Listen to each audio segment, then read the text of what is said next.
একটাই ক্লাস আছে। আচ্ছা ঠিক আছে, তাহলে আমরা তাহলে একটু সময় নিতে পারি নাকি? 11টা 10-এ আমাদের ক্লাস শেষ হবে, হয়তো একটু 5 মিনিট বেশি লাগতে পারে, অসুবিধা নেই। না লাগার সম্ভাবনা বেশি, যদি লাগে আর কি বলে রাখলাম এর জন্য।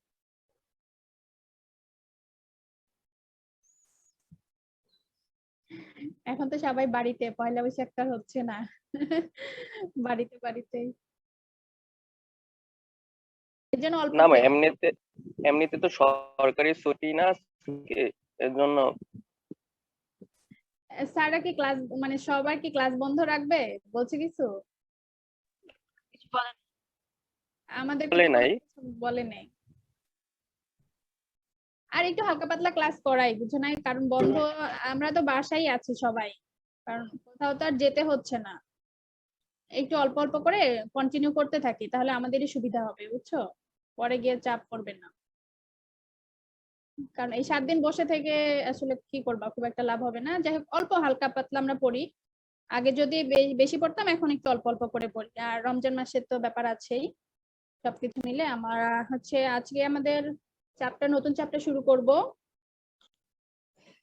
গত ক্লাসের পড়া তোমরা তো এইগুলো পেয়েছো, ক্লাস ম্যাটেরিয়ালস গুলো পেয়েছো তো সবাই? জি ম্যাম, দিয়ে দিচ্ছি। জি ম্যাম। জি ম্যাম, পেয়েছি। আচ্ছা ঠিক আছে, একজন একটু বলো। প্রীতি বলো দেখি, অ্যান্টিজেন কি বুঝিয়েছিলাম?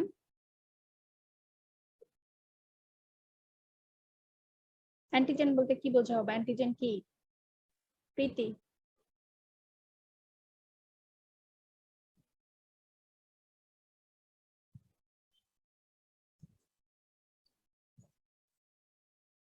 প্রীতি শুনতে পাচ্ছে না মনে হয় আমাকে।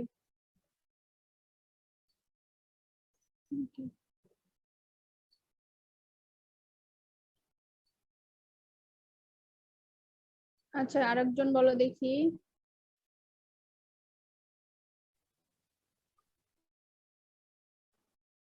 ম্যাম অ্যান্টিজেন হচ্ছে সকল পেথোজেনই অ্যান্টিজেন। অ্যান্টিজেন হচ্ছে এমন এজেন্ট যেটা হচ্ছে ডিজিজ তৈরি করে, এবং হচ্ছে সেটা অ্যান্টিবডি অ্যান্টিবডি তৈরি করার ক্ষেত্রে মানে রেসপন্স মানে ক্যাপাবিলিটি আছে যে সেটা রেসপন্সে অ্যান্টিবডি তৈরি হবে। হ্যাঁ হচ্ছে যে অ্যান্টিবডি তৈরি করবে সেটা হচ্ছে অ্যান্টিজেন, আর স্পেসিফিক রেসপন্স এবং রিঅ্যাক্টিং উৎপাদন করবে অ্যান্টিজেন। মানে অ্যান্টিবডি তৈরি করবে। জি ম্যাম। ক্লাস ম্যাটেরিয়ালস গুলো একটু দেখো, ঠিক আছে? আর বইটা আমি দিয়েছি, বইটা সম্ভবত সবাই পেয়েছো। বইয়ের পেজ নাম্বার উল্লেখ করে দিয়েছিলাম, সম্ভবত 144 থেকে 166। এই পেজগুলো তোমরা এই সাবজেক্টের জন্য ফলো করবা।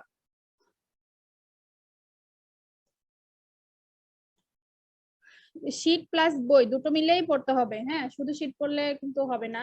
অনেক কিছু শীটে দেখবা যে অনেক কিছু শর্ট আছে, দুটো ই করে নিবা আর কি, মিলে পড়তে হবে। যে শীটে যেটা কম করে দেওয়া আছে, হয়তো বইয়ে বেশি দেওয়া আছে, বইয়ের বেশিটা পড়ে নিতে হবে, এভাবে দুটো মার্জ করে পড়তে হবে।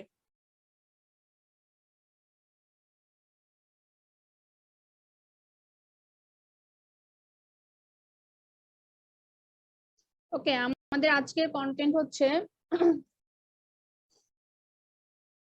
Immune response. এটা আগের আগের আলোচনা করা আছে। আজকে আমরা দেখব types of immune response. Innate এবং অ্যাকোয়ার্ড, যে দুই ধরনের ইনেট রেসপন্স আছে সেটা দেখব। Characteristics of non specific immune response. আমরা এখান থেকে টাইপগুলো থেকে প্রথম যে টাইপটা ইনেট অথবা নন স্পেসিফিক, এটার ক্যারেক্টারিস্টিক্স গুলো দেখব। তারপর আমাদের এই নন স্পেসিফিকেরই হচ্ছে ফিজিক্যাল ব্যারিয়ার আছে বা ফার্স্ট লাইন ডিফেন্স, যেটা এই কিছু ফিজিক্যাল ব্যারিয়ার যেমন মিউকাস, স্কিন, গিল এবং গ্যাস্ট্রোইন্টেস্টাইনাল ট্র্যাক্ট, এই কয়েকটা সম্পর্কে আমরা আজকে একটু ধারণা নেওয়ার চেষ্টা করব। আজকের কন্টেন্ট আমাদের এগুলোই। আমরা কন্টেন্টে যাই।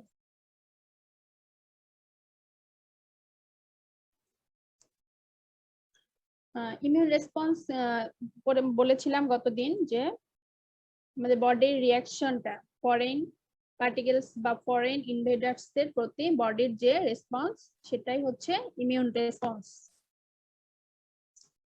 তাহলে আমরা যদি দেখি যে ইমিউন রেসপন্স কয় ধরনের বা কি কি ভাবে হতে পারে, দু ধরনের হতে পারে। একটা হচ্ছে নন স্পেসিফিক অথবা ইনেট ইমিউন রেসপন্স, আর একটা হচ্ছে স্পেসিফিক অথবা অ্যাকোয়ার্ড ইমিউন রেসপন্স। এই নাম দুটোর মধ্যেই অনেক কিছু লুকিয়ে আছে, যে আমরা নন স্পেসিফিক অথবা স্পেসিফিক কেন বলছি। ঠিক আছে, যে নন স্পেসিফিক বলছি কেন, যে এই ইমিউন রেসপন্স বা ইনেট বা নন স্পেসিফিক ইমিউন রেসপন্স এটা হচ্ছে ইন জেনারেল রেসপন্স করে, এটার কোনো স্পেসিফিসিটি বা নির্দিষ্ট কোনো কিছু নেই। স্পেসিফিক মানে কি আমরা বুঝি যে নির্দিষ্ট করা কিছু, তাহলে নন স্পেসিফিক মানে আমরা বলছি যে কিছু নির্দিষ্ট থাকবে না, মানে অনির্দিষ্ট, বা ইন জেনারেল যেটা আমরা বুঝি যে ইন জেনারেল রেসপন্স করে। আর স্পেসিফিকটা হচ্ছে কি, যে আমরা নামটা থেকে বুঝতে পারছি যে এটা স্পেসিফিক, মানে জেনারেল হবে না, কিছুটা স্পেসিফিক হবে বা নির্দিষ্ট হবে। যেমন আমরা যদি বলি যে তোমাদের গত ক্লাসের এক্সাম্পল থেকে আমরা দেখেছিলাম যে অ্যান্টিজেন, হ্যাঁ, আমরা একটা ব্যাকটেরিয়া দেখেছিলাম, ব্যাকটেরিয়ার কিছু অ্যান্টিজেন দেখেছিলাম, লাইক দ্যাট, যে ত্রিভুজ অথবা চতুর্ভুজ। এগুলো কিন্তু আমি জাস্ট একটা এক্সাম্পল হিসেবে বলেছি, এই অ্যান্টিজেন গুলোর কিন্তু বিভিন্ন নাম আছে। হ্যাঁ, যেমন তোমরা এটা পড়লে বুঝতে পারবা যে কিছু এইচ অ্যান্টিজেন আছে বা কে অ্যান্টিজেন আছে, এরকম কিছু আছে, অথবা শেপ অনুযায়ীও থাকে। তো যদি আমরা মনে করি সাপোজ যে ত্রিভুজ অ্যান্টিজেন যদি আমাদের বডিতে আসে বা ফিশের বডিতে আসে, তাহলে কি হবে, এই যে ত্রিভুজ অ্যান্টিজেনের এগেইনস্টে কিন্তু শুধুমাত্র ত্রিভুজ অ্যান্টিবডি গঠিত হবে। আর চতুর্ভুজ যদি হয়, চতুর্ভুজের এগেইনস্টে চতুর্ভুজ অ্যান্টিবডি গঠিত হবে। তার মানে ব্যাপারটা কি এখানে, যে ত্রিভুজের জন্য যদি ত্রিভুজ অ্যান্টিজেন হয়, ত্রিভুজের জন্য কিন্তু চতুর্ভুজ অ্যান্টিবডি হবে না, ত্রিভুজের জন্য ত্রিভুজ অ্যান্টিবডি হবে। দ্যাটস মিন যে এটা স্পেসিফিক। হ্যাঁ, ঠিক আছে, যে এটার স্পেসিফিক থাকবে। আবার যদি ধর যে ব্যাসিলাস, মানে ভাইরাসের তো বিভিন্ন ধরনের ক্যাটাগরি আছে, যেমন ব্যাসিলাস আছে, কক্কাস আছে, স্ট্রেপ্টোকক্কাস আছে। তো এই সব কিছু হচ্ছে নির্দিষ্ট থাকবে যে ব্যাসিলাসের জন্য শুধুমাত্র ব্যাসিলাসের অ্যান্টিবডি তৈরি হবে, আবার যদি কক্কাস হয়, কক্কাসের জন্য কক্কাসের অ্যান্টিবডি তৈরি হবে। তো ব্যাসিলাসের অ্যান্টিবডি কিন্তু কক্কাসে কাজ করবে না, বা এই টাইপের আর কি, অনেকটা মানে মোরালেস যে স্পেসিফিক হবে। কিন্তু যদি নন স্পেসিফিক আমরা দেখি যে এরকম কোনো নির্দিষ্ট কিছু থাকবে না, যে ব্যাকটেরিয়া হলেই ইন জেনারেল সে হচ্ছে রেসপন্স করবে। যে এই নাম দুটো থেকে আমরা, নাম দুটো এভাবে এসছে, যে নন স্পেসিফিক এবং স্পেসিফিক। এরপর যদি আমরা দেখি যে নন স্পেসিফিক এর দুটো পার্ট দেখি আমরা, দুই ভাগে বিভক্ত, একটা হচ্ছে ফার্স্ট লাইন ডিফেন্স, দেন আরেকটা হচ্ছে সেকেন্ড লাইন ডিফেন্স, এটা দুটো। আর স্পেসিফিকটাকে আমরা থার্ড লাইন ডিফেন্স হিসেবে ট্রিট করব। যে ফার্স্ট লাইন এবং সেকেন্ড লাইন এই দুটো নন স্পেসিফিক, এবং থার্ড লাইন হচ্ছে স্পেসিফিক।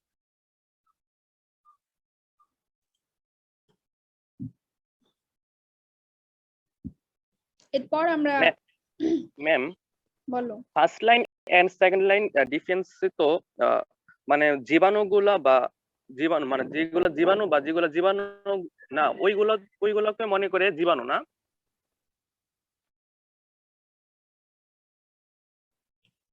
ফার্স্ট লাইন এবং সেকেন্ড লাইন ঠিক না? তোমার ওইটা কোশ্চেনটা তো আমাদের আবার বলো। এটা আমাদের দেহ কি নন স্পেসিফিক, যেটা জি, মানে যেটা যেটা জীবাণু বা জীবাণু কিনা, যেটা আমাদের দেহ ক্ষতি করতে পারে বা ক্ষতি করতে পারে না, সবগুলাকেই তো প্রতিরোধ করে। হ্যাঁ, হ্যাঁ, আচ্ছা।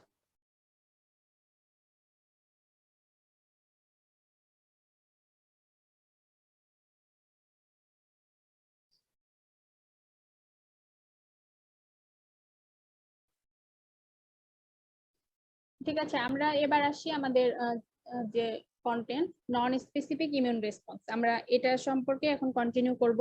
আমরা দুটো দেখলাম যে স্পেসিফিক এবং নন স্পেসিফিক এবং স্পেসিফিক। আমরা এখন নন স্পেসিফিকটা কন্টিনিউ করব, দেন নন স্পেসিফিক শেষ হলে আমরা স্পেসিফিক কন্টিনিউ করব। তাহলে নন স্পেসিফিক যদি আমরা দেখি, এটা হচ্ছে কি যে basic resistance to disease which the animal is born with। ঠিক আছে, বেসিক রেজিস্ট্যান্স যে প্রথম বা ফার্স্ট অথবা ইনিশিয়াল যে রেজিস্ট্যান্সটা, মানে ইনিশিয়াল প্রথমে যে ফার্স্ট এইড হিসেবে আমরা যে যদি বলি যে ইনিশিয়াল রেজিস্ট্যান্সটাই হচ্ছে আমাদের নন স্পেসিফিক, বা ইনিশিয়াল যে প্রোটেকশনটা সেটাই হচ্ছে নন স্পেসিফিক। এটা কি হয় যে বাই বর্ন এটা আসে বা এটা ইনহেরিটেড থাকে বাই বর্ন। নন স্পেসিফিকটা always present and available at a very short notice. এটা সব সময় বডিতে থাকবে এবং খুব দ্রুত কাজ শুরু করতে পারে। ভেরি শর্ট নোটিস মানে খুব দ্রুতই প্যাথোজেন অ্যাটাক করার সাথে সাথেই সে কাজ শুরু করতে পারে। তাহলে আমরা কি দেখলাম যে বেসিক রেজিস্ট্যান্স মানে ইনিশিয়াল বলো বেসিক বা প্রিলিমিনারি যে রেজিস্ট্যান্সটা বা যে প্রতিরোধ ব্যবস্থাটা সেটাই হচ্ছে নন স্পেসিফিক। হ্যাঁ, আর এটা আমরা কি বাই বর্ন পেয়ে থাকি। অলওয়েজ প্রেজেন্ট এন্ড খুব দ্রুত এটা কাজ শুরু করতে পারে। তো এটার এগেইনস্টে যদি আমরা স্পেসিফিকটা দেখি, যে স্পেসিফিকটা কিন্তু বাই বর্ন হবে না। ঠিক আছে, ওটা হচ্ছে স্পেসিফিক আরেকটা নাম আমরা দেখেছিলাম যে অ্যাকোয়ার্ড, মানে কি অর্জন করা বা অর্জিত যেটা।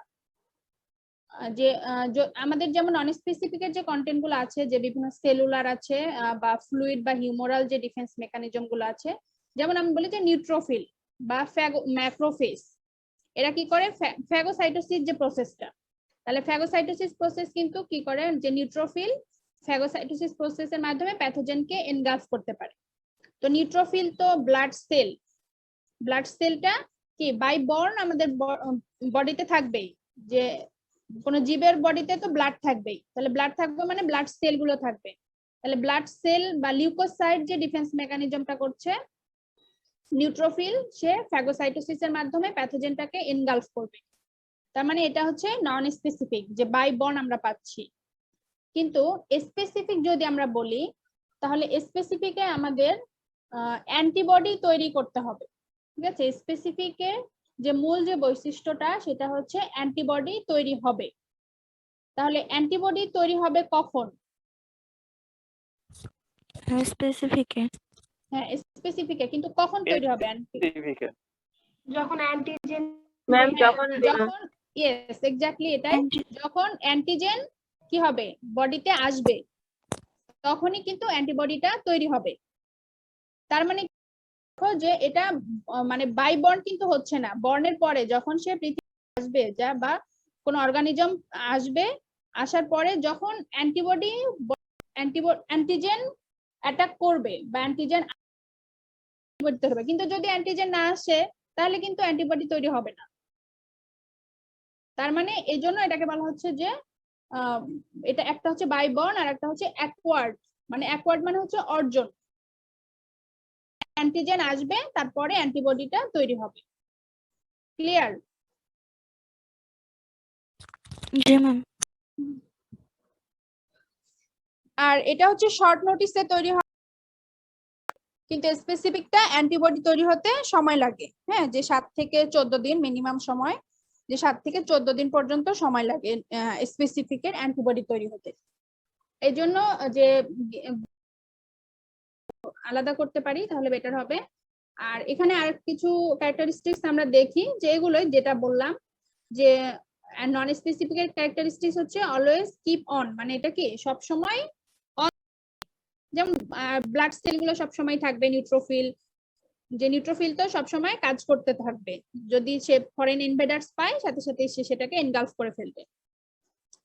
তারপর ইমিডিয়েট রেসপন্স, ঠিক আছে, খুব দ্রুতই এই রেসপন্সটা শুরু হয়, নন স্পেসিফিকের রেসপন্সটা খুব দ্রুত শুরু হবে। তারপর প্রেজেন্ট ইট ফ্রম বার্থ, আমরা যেটা আগে বললাম যে বাই বার্থ এই ইমিউন সিস্টেমটা বা ইমিউন ডিফেন্স মেকানিজমটা ইনহেরিটেড থাকে। তারপর does not show any specificity, যেটা বললাম আগে, যে নন স্পেসিফিক নামটা কি আছে, যে অ্যাক্টস অন মেনি অর্গানিজমস, ঠিক আছে, এই যে মেনি অর্গানিজমস মানে ইন জেনারেল সব অর্গানিজমের জন্য এর যে মেকানিজমটা মোরাললেস সেম থাকবে, যে এটা স্পেসিফিক হিসেবে কোনো ট্রিট করবে না। আর লাস্ট ওয়ান হচ্ছে it does not more efficient on subsequent exposure to same organism। Last পয়েন্টটা দেখো যে কি বলছে, যে আমরা অনেক সময় যেটাকে বলি যে ইমিউনোলজিক্যাল ভাষায় যে মেমোরি, ঠিক আছে, যে নন স্পেসিফিকের মেমোরি থাকে না, মানে সে যদি একবার যদি কোনো ভাইরাস বা ফ্লু, এই জন্য কিন্তু দেখবা যে আমাদের ফ্লু টাইপের যে অ্যাটাক গুলো এগুলো কিন্তু বারবার হয়ে থাকে, যে বারবার হয় এই জন্য যে একবার হওয়ার পরে বডি আর ওটাকে মেমোরাইজ করতে পারে না, যার কারণে বারবার আমাদের ফ্লু অ্যাটাক হয় বা ফ্লু বারবার অ্যাটাক হওয়ার কারণে প্রথম থেকে সে আবার ট্রিটমেন্ট শুরু করে, মানে প্রথমে যদি ফ্লু আসে প্রথমে যেভাবে সে মেকানিজমটা করবে, নেক্সট টাইম যদি আসে সে আবার ওই প্রথম থেকেই ওই মেকানিজমটাই শুরু করবে।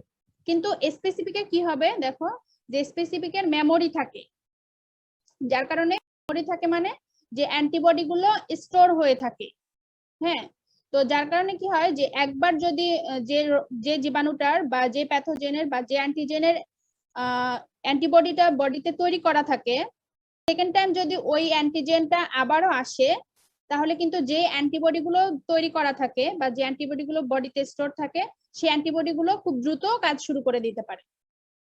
হ্যাঁ, এটাকে মেমোরি হিসেবে বলে যে ইমিউনোলজি। আমরা এই জন্য বলি যে নন স্পেসিফিকের মেমোরি থাকে না, আর স্পেসিফিক হচ্ছে মেমোরি থাকে। আই মিন যে অ্যান্টিবডিটা এটা সার্টেন টাইম পর্যন্ত থাকে, এক একটার এক এক রকম, যে সার্টেন টাইম পর্যন্ত অ্যান্টিবডি গুলো স্টোর হয়ে থাকে। তো যেটা বললাম যে অ্যান্টিজেনের অ্যান্টিবডি স্টোর থাকবে, সে যদি ফার্দার সেম অ্যান্টিজেন দ্বারাই অ্যাটাক হয়, তাহলে কি রেসপন্সটা খুব দ্রুত হবে।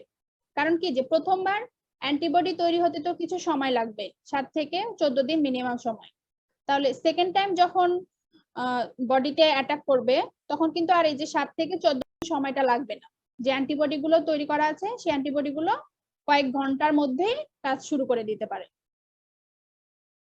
ঠিক আছে, বুঝতে পারছো? ম্যাম, ফ্লু হলে কি আমাদের স্পেসিফিক ইমিউন রেসপন্সটা কাজ করে না?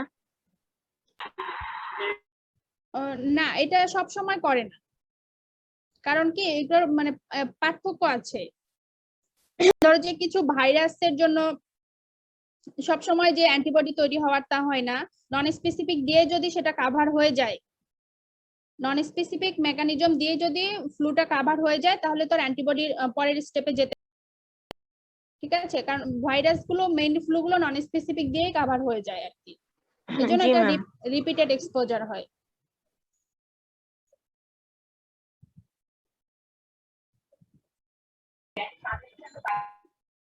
এই জন্য কিন্তু দেখবা যে অনেক সময় যে ভাইরাল যে ফিভার গুলো হয়, এগুলো হলে কিন্তু মানে ওষুধ না খাওয়াটাই বেটার, কারণ ন্যাচারাল সিস্টেমে এটা কাভার হয়ে যায়, যে নন স্পেসিফিকের মাধ্যমে এটা কাভার হয়ে যায়। কিন্তু আমরা আসলে দেরি করতে চাই না, এটা একটু সময় লাগে বা যদি হয়তো একটু লেন্দি হয়, কিন্তু আমরা তো ওই পর্যন্ত ওয়েট করতে চাই না, আমরা ওষুধ খাওয়া শুরু করি বা অ্যান্টিবায়োটিক খাওয়া শুরু করে দিই।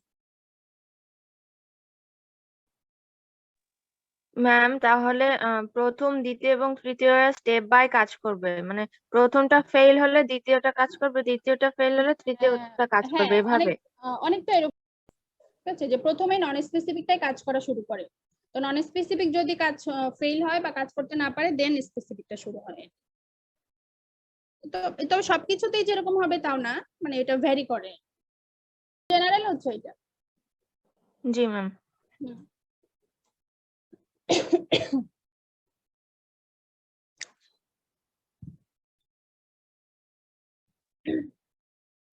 ঠিক আছে, আবার দেখি যে নন স্পেসিফিকের আরেকটু ইন ডিটেলস।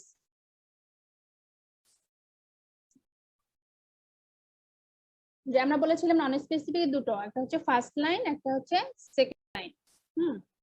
তাহলে ফার্স্ট লাইনে আমাদের কি কি কন্টেন্ট গুলো আসবে, আর সেকেন্ড লাইনে কি কি কন্টেন্ট গুলো আসবে আমরা একটু দেখি।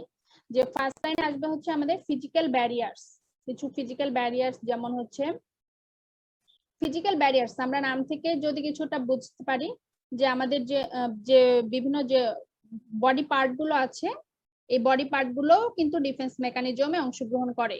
যেমন আমরা যদি বলি যে স্কিন প্রোটেকশন দেয়, তো এরকম কিছু আরো কিছু বডি পার্ট আছে, যেমন মিউকাস, স্কিন, গিল এবং হচ্ছে গ্যাস্ট্রোইন্টেস্টাইনাল যে ট্র্যাক্টটা আছে, গ্যাস্ট্রোইন্টেস্টাইনাল ট্র্যাক্ট বা ইন্টেস্টাইনাল যে বাইল বা পিএইচ বলি আমরা, স্টোমাকের যে পিএইচ, এগুলো কিন্তু আমাদের ডিফেন্সের পার্ট আর কি। তো এগুলোকে আমরা ফার্স্ট লাইন ডিফেন্স বলে থাকি। আর সেকেন্ড লাইনের মধ্যে আছে যে একটা হচ্ছে হিউমোরাল রেসপন্স, আর একটা হচ্ছে সেলুলার রেসপন্স। ঠিক আছে, সেলুলার রেসপন্স কোনগুলো, যে ব্লাড সেল স্পেশালি যে লিউকোসাইট গুলো আছে, মানে ফ্যাগোসাইটস যেগুলো, যে ম্যাক্রোফেজ বা নিউট্রোফিল, ইওসিনোফিল এগুলো। তারপর কিছু ডেনড্রাইটিক সেলস আছে, নট ফ্যাগোসাইট যে সেল আছে, যেমন হচ্ছে মাস্ট সেল আছে, আর সাইটোটক্সিক সেল। এগুলো সম্পর্কে আমরা ইন ডিটেলস ভিতরে পড়বো। যে এখন জানো যে নিউট্রোফিল, ইওসিনোফিল, বেসোফিল, এই যে ব্লাড সেল গুলো আছে, এই সেলগুলোর যে রেসপন্স সেটা হচ্ছে আমরা পড়বো যে নন স্পেসিফিক সেলুলার রেসপন্স। ঠিক আছে, আর হিউমোরাল রেসপন্স আছে, যে হিউমোরাল মানে হচ্ছে আমাদের যে ফ্লুইড আর কি, বডি ফ্লুইড যেগুলো আছে, হ্যাঁ আমাদের বিশেষ করে এই ফ্লুইড গুলো মেইনলি থাকে হচ্ছে সেরামে থাকে বা লিম্ফে কিছু থাকে। তো সেরামের যে বিভিন্ন ধরনের ফ্লুইড যে আছে, সেই ফ্লুইড গুলো যে আমাদের এরাও ডিফেন্স মেকানিজমে অংশগ্রহণ করে। তো এই ফ্লুইড গুলো সম্পর্কে আমরা জানবো। হিউমোরাল মানে কিন্তু হিউমোরাল হচ্ছে যে ফ্লুইড টাইপের, হ্যাঁ ফ্লুইড, এগুলো হচ্ছে সেল সেল, আর এগুলো হচ্ছে ফ্লুইডের মতো লিকুইড পোর্শন যেটা, যে গ্রোথ ইনহিবিটর, তারপর হচ্ছে ইনহিবিটর অফ এনজাইম, তারপর লাইসিন আছে, এবং আদার্স এর মধ্যে আরো কিছু আছে। তো আমরা ধীরে ধীরে এই জিনিসগুলো কভার করব। আজকে আমরা শুধু এই ফিজিক্যাল ব্যারিয়ার কয়েকটা দেখবো, এটা খুবই সিম্পল এবং ইজি আছে। ঠিক আছে, বুঝতে পেরেছো তো এই পর্যন্ত? জি ম্যাম, নিশ্চয়ই।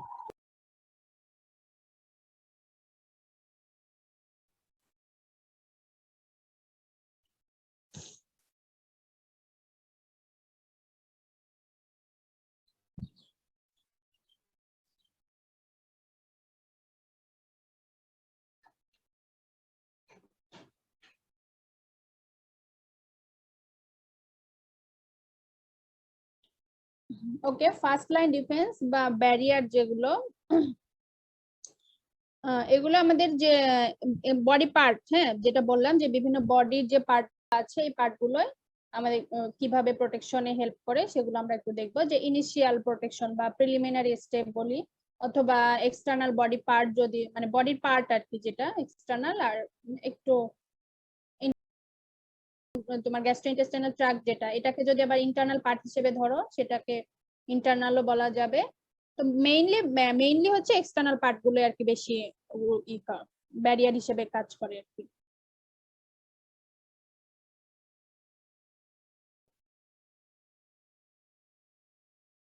দেখো আমরা যে ফিজিক্যাল ব্যারিয়ারের মধ্যে কি কি আছে, স্কিন, মিউকাস, গিল এবং গ্যাস্ট্রোইন্টেস্টাইনাল ট্র্যাক্ট, যেগুলো কিন্তু বডির বিভিন্ন পার্ট, হ্যাঁ বডির বিভিন্ন পার্ট গুলো কিভাবে প্রোটেকশনে হেল্প করে সেটা আমরা দেখব। যে প্রথমে আমরা যেটা দেখব যে মিউকাস।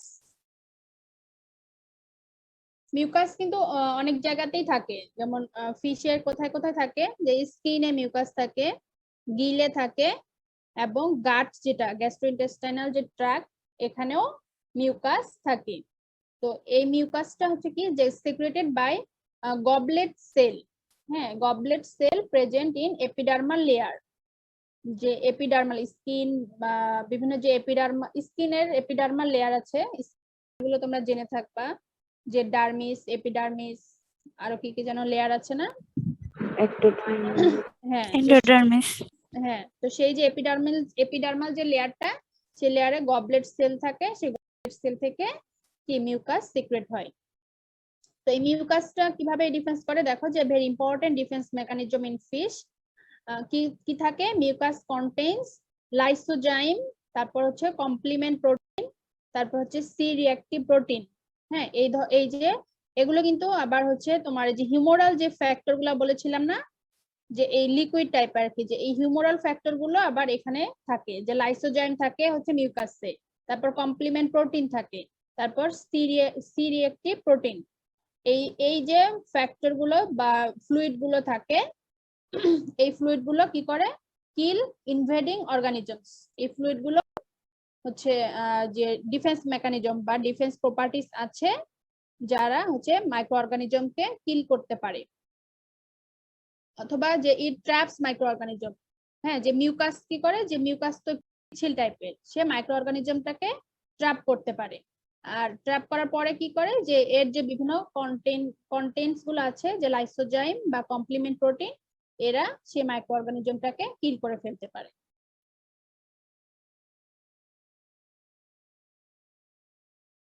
দেখো এই যে এপিডার্মাল লেয়ারে যে গবলেট সেল, সেই গবলেট সেল থেকে আমাদের হচ্ছে কি মিউকাস সিক্রেট হয়। কি বলবো, যে মিউকাসে সে মাইক্রো অর্গানিজমটাকে ট্র্যাপ করতে পারে, এবং এর কিছু ডিফেন্স প্রপার্টিস আছে, যে লাইসোজাইম, তারপর সিআরএক্টিভ প্রোটিন অথবা হচ্ছে কমপ্লিমেন্ট প্রোটিন, এইসব কম্পোনেন্ট গুলো মাইক্রো অর্গানিজমকে কিল করতে পারে। তো আলটিমেট হচ্ছে কি ডিফেন্স মেকানিজমে হেল্প হচ্ছে। এরপর আসি আমাদের হচ্ছে, এগুলো খুবই ইজি, হ্যাঁ, ইনডেপথে যাচ্ছি না, তো বোঝানোর তেমন কিছু নাই, ঠিক আছে। তারপর আমাদের পরের প্রপার্টিস হচ্ছে কি স্কিন। স্কিন হচ্ছে ফিজিক্যাল ব্যারিয়ার, এটা তো দেখছি আমরা। মেনি প্যাথোজেন স্পেশালি দেখো যে fungal only become ineffective in fish when they have breached this barrier। যে স্কিনটা কিন্তু খুব ভালো একটা প্রোটেক্টর হিসেবে কাজ করে, যে যতক্ষণ না স্কিন ড্যামেজ হচ্ছে ততক্ষণ কিন্তু ফাঙ্গাল ইনফেকশনটা সহজে হতে পারে না। কোনো জায়গায় যদি স্কিন ড্যামেজ হয়ে যায়, সে জায়গায় কিন্তু ফাঙ্গাল ইনফেকশনটা বেশি হয়। তো এই জন্য স্কিনের যে প্রপার্টিস আছে, যে দেখো it is able to react on different attacks. এটা হচ্ছে থিকেনিং এন্ড সেলুলার হাইপারপ্লাসিয়া, যে বিভিন্ন ধরনের অ্যাটাক, যেমন যে এটার যে integrity is essential to prevent the entry of foreign agent. মানে এটা যে সহজে ড্যামেজ হচ্ছে না বা ইন্টিগ্রাল অবস্থায় থাকতেছে, কেন থাকে, যে এর বিভিন্ন ধরনের এর কিছু মেকানিজম আছে, যেমন থিকেনিং এবং সেলুলার হাইপারপ্লাসিয়া। দেখো যে যদি কোনো অ্যাটাক আসে, সেল স্কিনটা কি করতে পারে, যে থিক হয়ে যায়। থিকেনিং এর মাধ্যমেও সে স্কিনের ইন্টিগ্রিটিটা ঠিক থাকে।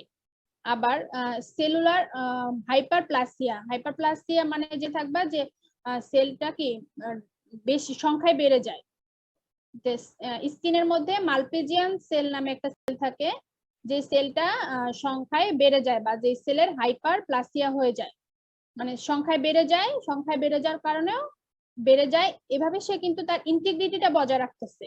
এটা যে স্কিনের যে ইন্টিগ্রিটিটা বজায় থাকতেছে কিভাবে, যে হাইপারপ্লাসিয়া, মালপিজিয়ান সেলের হাইপারপ্লাসিয়ার মাধ্যমে অথবা স্কিনের থিকেনিং এর মাধ্যমে সে স্কিনের ইন্টিগ্রিটিটা বজায় থাকতেছে। হ্যাঁ, আর ইন্টিগ্রিটিটা যখন বজায় থাকছে, তখন কিন্তু সহজেই কোনো প্যাথোজেন অ্যাটাক করতে পারে না, বা সেটা ড্যামেজ হতে পারে না, ড্যামেজ থেকে রক্ষা হচ্ছে।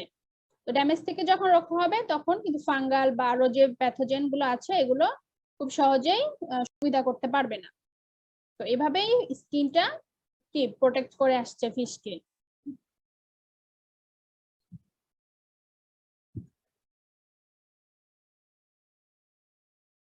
তারপর আমাদের আছে গিল।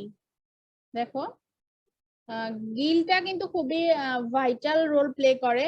কারণ কি, দেখো যে এই যে এখানে কিন্তু থাকে, কারণ ফাঁকা জায়গা, তো এটা তো ফাঁকা জায়গা দিয়ে কিন্তু খুব সহজেই প্যাথোজেন এন্ট্রি করতে পারে, যে এটা খুবই একটা মানে কি বলবো লোভনীয় একটা জায়গা ফিশের জন্য, সেনসিটিভ।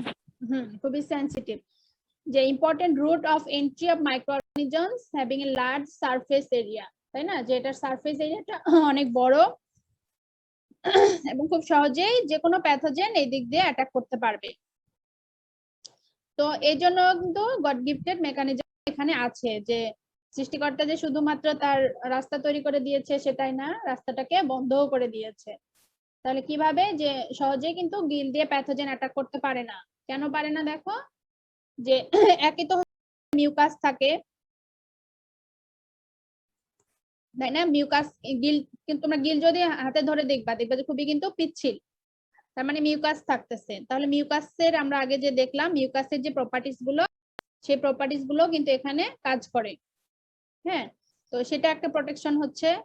আবার কন্টেন্টস ফ্যাগোসাইটিক সেলস, দেখো যে গিলের মধ্যে ফ্যাগোসাইটিক সেলস থাকে which line the branchial capillaries, যে ব্রাঙ্কিয়াল যে ক্যাপিলারিজ গুলো আছে, ক্যাপিলারিস এর মধ্যে ফ্যাগোসাইটিক সেল গুলো থাকে, যার কারণে ফ্যাগোসাইটিক সেল কি করে, যে প্যাথোজেন গুলোকে সে এনগালফ করে ফেলতে পারে। তো এভাবে গিলও কিন্তু প্রোটেকশনে কাজ করতেছে। এরপর আমাদের লাস্ট ওয়ান হচ্ছে, sorry, gastrointestinal tracts. Gastrointestinal tracts কিভাবে ডিফেন্স করছে দেখো, এটারও যে আগে যেটা বলেছিলাম যে mucus lined with mucus membrane, মিউকাসের প্রপার্টিস গুলো এখানেও কাজ করবে। আর এখানকার যে স্পেসিফিক যেটা আছে, যে স্টোমাকের বা ইন্টেস্টাইনাল যে পিএইচটা আছে, স্টোমাকের পিএইচ কিন্তু কি অ্যাসিডিক পিএইচ। তো অ্যাসিডিক পিএইচ এ এখানে যে প্যাথোজেন গুলো কিন্তু সহজেই কিল হয়ে যেতে পারে, কিল হয়ে যায়। যে প্যাথোজেনিক যে বিভিন্ন ধরনের মাইক্রো অর্গানিজম গুলো আছে, অ্যাসিডিক পিএইচ এ যারা বাঁচতে পারে না তারা কিন্তু এখানেই কিল হয়ে যায়, আর ফার্দার সে কাজ করতে পারে না। আবার আর হচ্ছে যে বাইল, যে আমাদের জানি যে ডাইজেস্টিভ এনজাইম যেটা আছে বাইল, তো ডাইজেস্টিভ এনজাইমও কিন্তু প্যাথোজেনিক মানে ডিফেন্স প্রপার্টিস আছে এটারও, যে এও হচ্ছে ডিফেন্স মেকানিজমে অংশগ্রহণ করতে পারে। যে সবগুলো বাইলের কারণেও মাইক্রো অর্গানিজম সহজেই এখানে সার্ভাইভ করতে পারে না। ঠিক আছে, যে বাইরে থেকে যে মাইক্রো অর্গানিজম গুলো আসে তারা সহজেই এই পিএইচ, স্টোমাকের যে পিএইচ আছে বা বাইল আছে, এই সবগুলোই দেখো যে unfavourable to micro organism, micro অর্গানিজমের জন্য এগুলো ফেভারেবল হয় না, যার কারণে এটাও একটা ইম্পর্টেন্ট প্রোটেক্টর হিসেবে কাজ করে।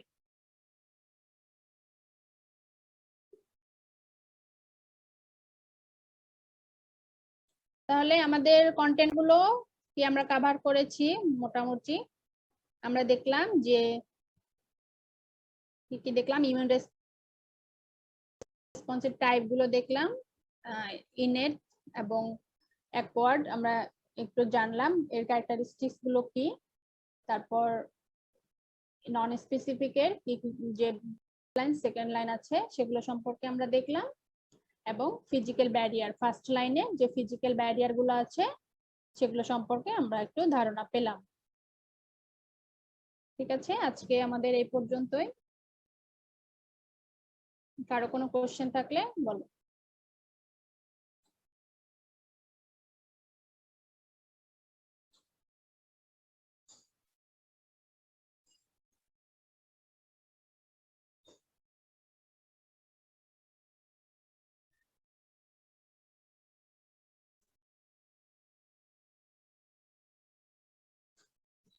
বুঝতে পেরেছো তো যা বুঝিয়েছি? জি ম্যাম। জি ম্যাম। ম্যাম মিউকাসের ভিতরে যে গবলেট সেলটা থাকে ওইটার কাজ কি? মিউকাসের ভিতরে গবলেট সেল থাকে না, এপিডার্মাল লেয়ারের মধ্যে গবলেট সেল থাকে, যে গবলেট সেলটা থেকে মিউকাস সিক্রেট হয়। ও আচ্ছা। বুঝতে পেরেছো? ম্যাম একটা প্রশ্ন, বলো। যার একবার পক্স হয় তার আর হয় না, এটা কি তৃতীয় হ্যাঁ, পর্যায়ে হ্যাঁ। এটা নির্ধারণ করে? জি জি জি এক্স্যাক্টলি, যে অ্যান্টিবডিটা রয়ে যায়, মানে আই মিন যেটা মেমোরি বলছিলাম, যেটা মেমোরিটা থেকে যায়, যার কারণে সেকেন্ড টাইম আর অতটা করে না। এটা কিন্তু এক্সেপশনও হয়, আবার দ্বিতীয়বারও হয় কিন্তু অনেকের, ম্যাম বেশিরভাগই হয় না। হ্যাঁ, এটা থার্ড লাইন স্পেসিফিক যেটা, সেটার কারণেই এই প্রপার্টিসটা আর কি। ম্যাম জি বলো। আমার না আমার নেটের সমস্যার জন্য ম্যাম আমি না ক্লাস থেকে কেটে গিয়েছিলাম ম্যাম, আবার জয়েন করছি। তো ম্যাম এটা আজকে প্রথমে শুনলাম এটা হলো একটা নিউ চ্যাপ্টার, আজকে ম্যাম চ্যাপ্টারটার নাম দেখতে পারি নাই। ইমিউন রেসপন্স স্পেসিফিক এবং নন স্পেসিফিক দুটো। ইমিউন রেসপন্স অফ ফিশ চ্যাপ্টারের নাম। Okay ma'am. আচ্ছা ঠিক আছে, আর কিছু জানার না থাকলে আমরা তাহলে আজকে এই পর্যন্তই শেষ করছি। আবারও পবিত্র মাহে রমজান এবং পয়লা বৈশাখের শুভেচ্ছা জানিয়ে সবাই দোয়া করবে আল্লাহ যেন আমাদের রমজান মাসের পবিত্রতা রক্ষা করার এবং এই মাস থেকে কিছু শিক্ষা নেওয়ার তৌফিক দেয়। আল্লাহ হাফিজ। আসসালামু আলাইকুম। আসসালামু আলাইকুম। আসসালামু আলাইকুম। আসসালামু আলাইকুম।